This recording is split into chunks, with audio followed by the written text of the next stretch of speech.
Aloha, my name is Rachel. I'm a volunteer here at the shelter, and I work on Thursdays to do the animal feeding.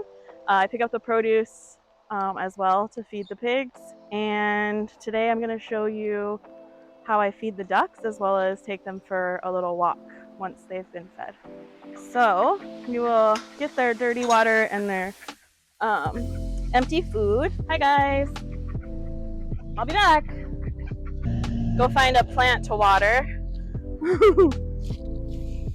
That one's good. We'll go wash these and get some food and come back.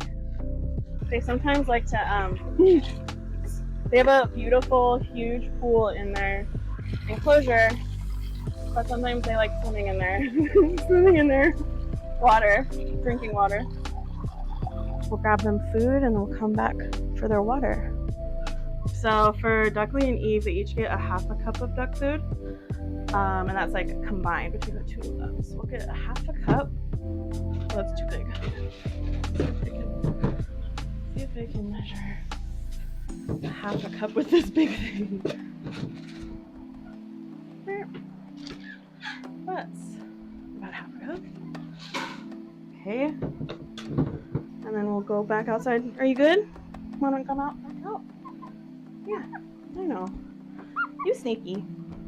You sneaky lady. Huh. Whoop.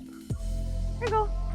And then we're gonna add some water to the duck food, just enough to cover it and make it mushy. That should be enough.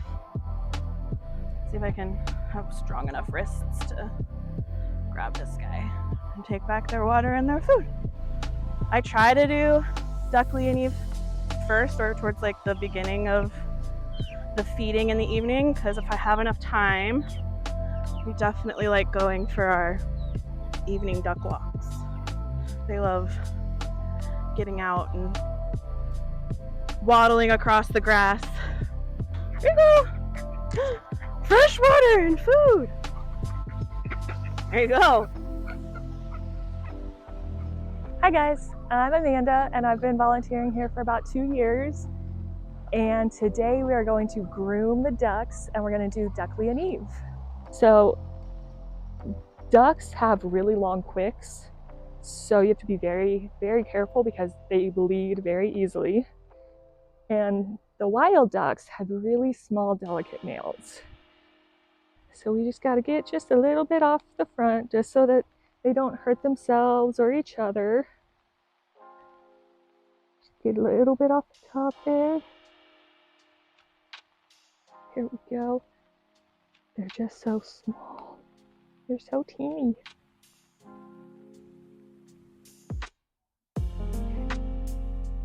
And then because Ducklee has the angel wing, we don't have to clip his wings at all.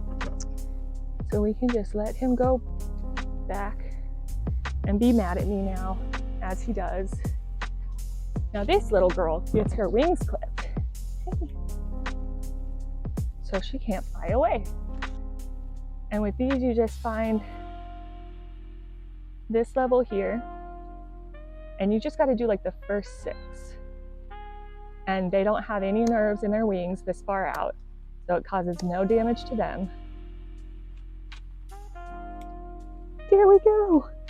That's it. That's it, pretty girl. There we go. Hi, my name is Laura. I'm in charge of the duck habitat care on the weekends. I started volunteering here back in February. I always come out either on Saturday, Sunday, and it's always the best part of my week. All right, so this is Ducklee and Evie's brand new manor. It's much larger, much more spacious, and so much more room for your activities. So if we come in here, to the left, they have some of their toys that they love to chew on and pull and play with.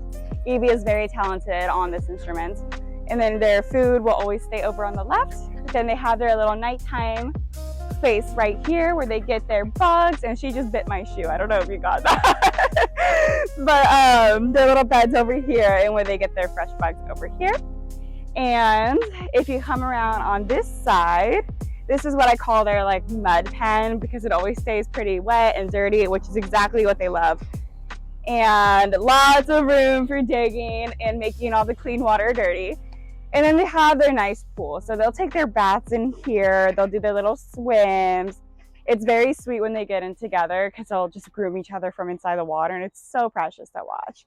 And we have our back door leading out to easier maintain it.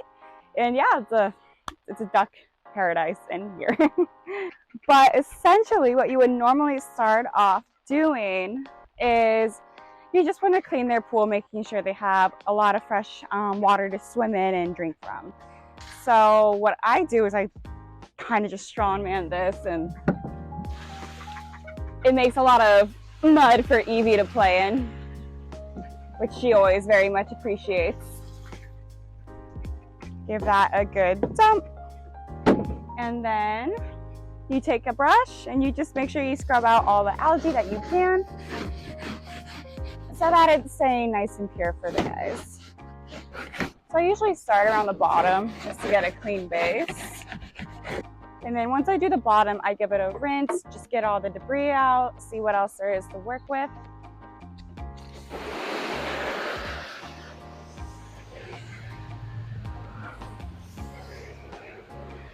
Nice. And then we'll go ahead and dump this out. And the perk of it being in the shade is that there's not much opportunity for it to get dirty. So it doesn't take too long. Evie, don't. I'm surprised they're not all up on me right now. They usually are very, very nosy with what I'm doing in their habitat, especially Evie. She's the backbone of the relationship. So we're just gonna go around the little edges and the divots right now, making sure to scrub hard and just get as much of that out as possible. It doesn't have to be perfect, but I like it to be super nice for them. After this fills, I like to hose down all of this, making sure that they have a clean walkway for their little feet, and just setting them up for a good week ahead. So now just starting to hose this down from any waste that they might have dropped or any mud that they might have tracked on with their little feet. They're being so shy today. Usually I get no personal space when I'm in here. It's taken about 8 months, but they've truly accepted me at this point. They don't bite my toes anymore, which I'm really grateful for. I usually try to overfill it just because they have a lot of fun splashing water out of it. So I know they like it, so I try to set them up for a good re-entry because they get so messy in here. All right, and so after we do that, I bring their water bowl over and just clean this out, give it a good rinse. Because first thing that they'll do after I fill this is put their muddy beak in it and get it dirty again. So I like to just know I did it once and set them up with it well. With clean drinking water. But this is not gonna last more than 5 minutes. And over here they have some of their breakfast, so I leave that for them to get replenished at dinner time. So next up in here, we actually are gonna clean out their house. They are very protective of this house. I love it a lot. But we take it, uh-oh, I hope I can take this away. It gets locked. There we go. So I like to take it, the top out in the back, and I give it a good hose down. Then we're gonna empty the hay. Oh, wow, there's a lot of little bugs in here. And I'll usually just leave that there to dry. And then what we'll do is turn this off for a sec. But we'll take the base, we'll empty the hay, rinse that off, and let it dry. And this is their favorite part when I replenish this because they like to make a nest immediately. And we're super lucky that the hay pile it gets onto is right next to it. So they don't have to walk too far. Perfect. And we're gonna go around the back of the enclosure, just around the side, and give her a good rinse off. Gonna shake it off and bring it over to the hay shed to replenish that. There we go. All right. So as I open up the shed, I flop her upside down, get as much water out as I can, and then just take a bunch of handfuls of hay and lay it nice on the bottom so that they can have a comfy bed to sleep in.